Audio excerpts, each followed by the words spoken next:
Then Samuel died, and the Israelites gathered together and lamented for him, and buried him at his home in Ramah.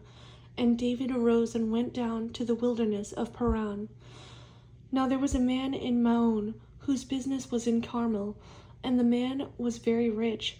He had 3,000 sheep and 1,000 goats, and he was shearing his sheep in Carmel.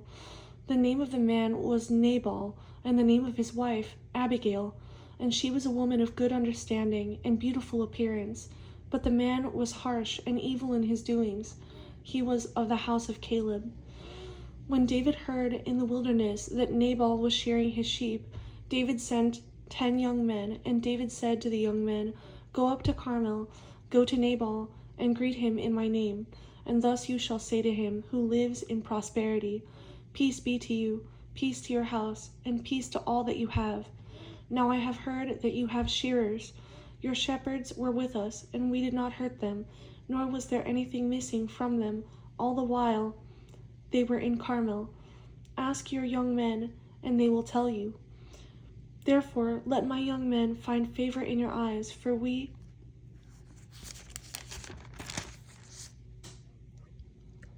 come on a feast day. Please give whatever comes to your hand to your servants and to your son David." So when David's young men came, they spoke to Nabal according to all these words, in the name of David, and waited. Then Nabal answered David's servants and said, "Who is David, and who is the son of Jesse?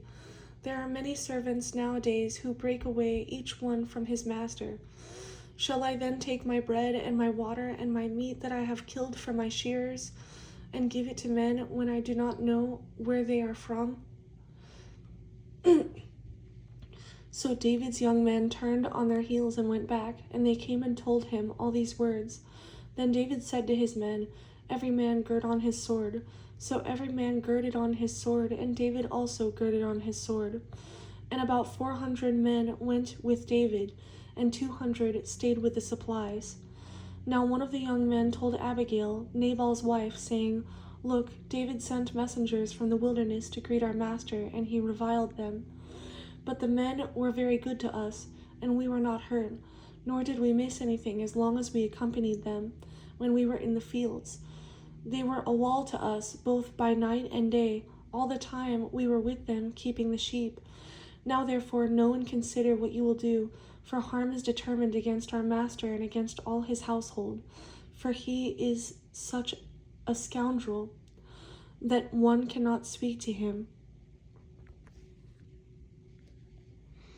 Then Abigail made haste and took 200 loaves of bread, 2 skins of wine, 5 sheep already dressed, 5 seahs of roasted grain, 100 clusters of raisins, and 200 cakes of figs, and loaded them on donkeys.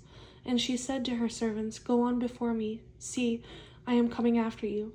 But she did not tell her husband Nabal.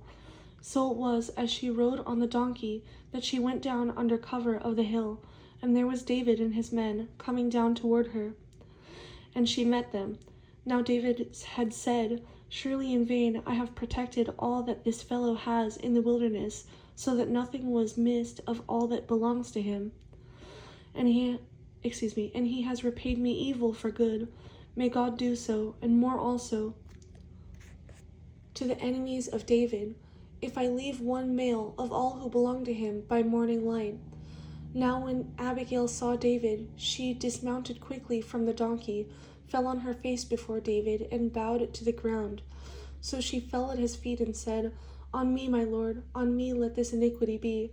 And please let your maidservant speak in your ears, and hear the words of your maidservant. Please let not my lord regard this scoundrel Nabal, for as his name is, so is he. Nabal is his name, and folly is with him. But I, your maidservant, did not see the young men of my lord whom you sent. Now therefore, my lord, as the Lord lives, and as your soul lives, since the Lord has held you back from coming to bloodshed, and from avenging yourself with your own hand, now then, let your enemies and those who seek harm for my lord be as Nabal,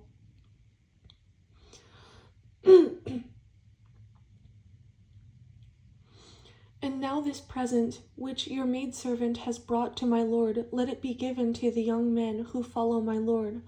Please forgive the trespass of your maidservant, for the Lord will certainly make for my lord an enduring house, because my lord fights the battles of the Lord.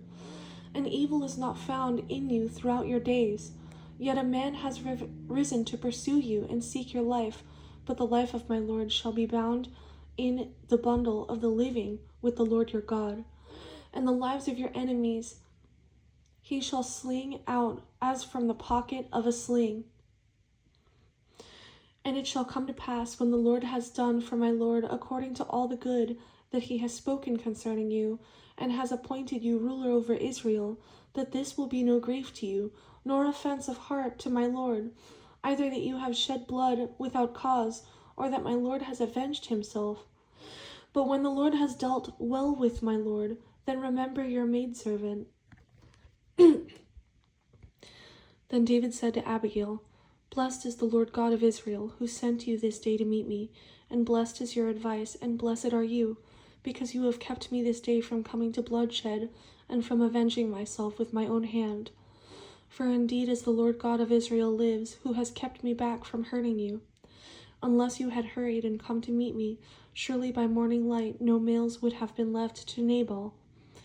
So David received from her hand what she had brought him, and said to her, Go up in peace to your house. See, I have heeded your voice and respected your person. Now Abigail went to Nabal, and there he was, holding a feast in his house, like the feast of a king. And Nabal's heart was merry within him, for he was very drunk.